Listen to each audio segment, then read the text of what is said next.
Hey, what's going on? This is Raj, your league manager, and I'm going to make a short tutorial video on how to adjust lineups and do other things here on fantasy basketball.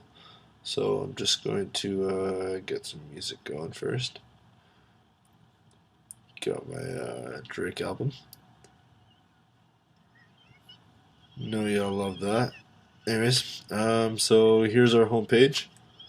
Hopefully you've been here before. I hope you have. Got all your divisions and your division standings on this side, and we've got our transactions and stuff right here. So different free agent pickups and trades. So basically, if you go up here, go my team. You will probably be using this a lot. There's a few different things you can do here. Obviously, adjust your lineup, but a couple other things as well is that you can go ahead and take a look. If you click on research, it tells you basically like a player rating for your players for last year, and this percent owned is at the average across all the leagues on ESPN. Basically, how many percent of people own this player. So 99.5% of leagues, Enes Kanter is owned and is not a free agent, whereas John Henson, only 5.2% of leagues he's owned in. And then obviously a bunch of 100%. You can check your schedule for your games for the upcoming week. Obviously our week goes from the 29th until November 2nd. So our game limit for this first matchup is 26 games and not 30 as usual. As well as you can go into trading block here, and in the trade block, if you take a look at it, you can edit your own trade block, and basically it tells you if somebody's interested in your players, who they're not interested in, and you can let other people know who you're interested in. So it helps get trades going. And here I see Rakesh, he's interested in Joe Johnson. And I've got him on my trade block right now. You can set your untouchables, your team needs, all that stuff there, as well as obviously add players. Under here, you can see there's still a bunch of good players that haven't been picked up yet. So yeah, we'll see as the regular season gets started who steps up and who gets picked up. So let's go back to my team. And this is where you can adjust your lineup. Again, normally it's 30 game limit, but there's a strategy obviously involved in it, as where you basically play 29 games on the day before the last day. And yeah, sure, I'm making a video. You're making a video? Yeah. So, Yes. it's awkward. Okay, continue. Do you have something important? Oh, it's good. Oh, okay. Fucking Roger just ruined my video. I'm sorry. I'm sorry. Okay, I'm just gonna continue. Okay. Right. See you tomorrow. Yeah. Okay, so yeah, continuing along now. I'm gonna go ahead and adjust my lineup. So I'm gonna go back to stats here. You don't have to, but that's just the main page. So under current, this is the 29th. So I've got only, this tells you who's playing on that day. So I've only got Oladipo and Blake Griffin playing. So that's 2 games. And I'll go to Wednesday. And I've got a whole bunch of guys playing. But I can only play 12. Or I can only play 10 in one day.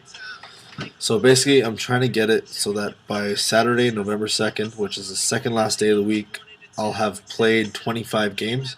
So that on the Sunday I can go over the limit and play all my games for Sunday. So I'm going to take a look and see who I want to move, who I don't want to move. See Wilson Chandler. This means, this little indication here with the star means there's some new news on this guy. And basically he's out with a hamstring injury right now. So I'm going to leave him on the bench. Ilyasova right now, he says it looks like he's not really ready to come back. He's doubtful for the start of the season, so I'm going to move him to my bench as well. Westbrook is obviously still injured, so I'm going to go ahead and submit it like this. So that's a total of 9 games, plus the 2 that I had from the 29th. So 2 and 9 is 11. Moving on to Thursday, I've only got 1 game here, Blake Griffin, so I'll leave that. That's 12. Friday, I've got a whole bunch of games as well here, so I guess this really comes down to what I need. But basically, I'm gonna bet on Ilyasova coming back. I can always adjust this later, but I'm gonna for now put Ilyasova in here in place of John Henson because Ilyasova is a better player. Not saying it. John Henson's not bad. If anybody's got some deals out there, I'm willing to listen, but that's another 10 games. So I've got 2 plus 9 is 11, plus 1 is 12, plus 10 is 22. So then comes Saturday. So I want to get to 25 games on this day. So basically I got to pick a couple guys that I want to sit. So Henson will hit the bench, and see, I got some really good players on this day. So I'm at 22, so I want to play 3. But if I want to play all of these guys on this day, I can go back and remove 2 games from before.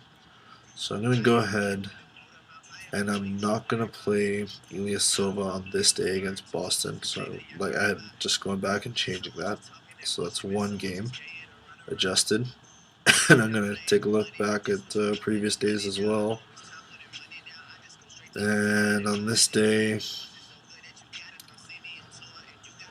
I'm going to go ahead and take John Henson. No, actually, I'll leave John Henson here, but I will rest. I'll rest another player. Oh man, I've only got good players. I don't know who to rest. Let's see. Go ahead and make an executive decision and say I don't expect Joe Johnson to have a huge game against Cleveland, so I will move Joe Johnson to my bench. So now I'll count this up again. I've got 2 plus 8 games here, and so 2 plus 8 is 10, 1 is 11, plus 9 is 20, 21, 22, 23, 24, and 25. So I've got 25 games now on the Saturday. Meaning on Sunday, because so for just this week it's a 26 game limit. So for the Sunday I will get all my games. So even though Westbrook, he's injured, I'm still going to stick him in here in case he decides to make a surprise start. And all the rest of these guys will be in here. So I got 26, 27, 28, 29, and 30 games played for the week. So that's how you basically cheat the system kind of thing and get over the game limit. So again, just this week it's a 26 game limit. After this, it'll be 30 again. So there we go. That's all you got to do. My lineup's set for the whole week. I can obviously come back and make adjustments if I need to, based on if people actually sit or if they play. And right in here, you can check the box score for your matchup. Or here's another way: you can go to scoreboard, and you can take a look at the matchups for everybody. Again, lineups lock at the start of the first game of the day, not your first game, but the first NBA game of the day. So I click full box score here for my matchup against Rakesh, which will be the first week. And this will tell you, it says games limit, current max. So I played 0 of my 26 available games. Matchup acquisition, I can make 3 acquisitions per matchup from free agency. And this will basically tell me how my guys are doing in this day, and ESPN updates it live, so as it's happening it'll be adjusted. Keep an eye, these are times are in Eastern time, so 3 hours ahead of us. So really, the lineups will lock at 4 o'clock on Tuesday. And if you click the total button, it'll show you everyone's total stats for that week, like each player's. You'll and how many games they have that week. So you'll kind of get a better idea once the season starts. So that's all I got for you. And if you have any more questions, feel free to let me know. Peace.